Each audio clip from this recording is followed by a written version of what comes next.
pro traders from the trading floor joins us now. Tim Biggam of Trading Block. Good morning, Tim. Good morning, Angie.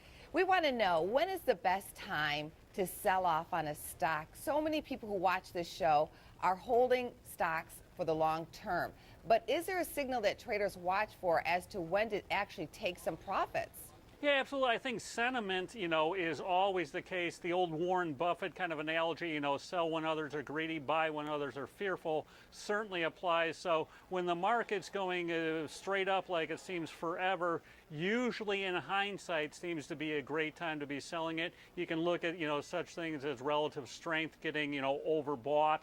You can take a look at, above the 200 or 50-day moving averages. But, stocks that are starting to look a little bit parabolic on the price charts, in hindsight, like I said, always seems to be a good time to take profits. So when you're counting the money a little too hard, you might want to take a little bit off the table. Is there ever a time when you should just hang on forever to a stock?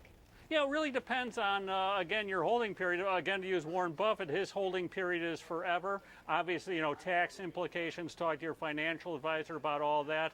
But, if it's a more of an income kind of stock, a higher yielding stock that doesn't have a big beta, in other words, doesn't have a lot of price movement to it, obviously hanging on to that makes a lot more sense than some of the big momentum names, that can move up quickly and down even more quickly. So the type of stock, I think, will tell you whether it's a long-term kind of core holding that generates income or more of a speculative play that you really do have to time probably a little bit. And before you take off, what would be a great question to ask your tax accountant about this play?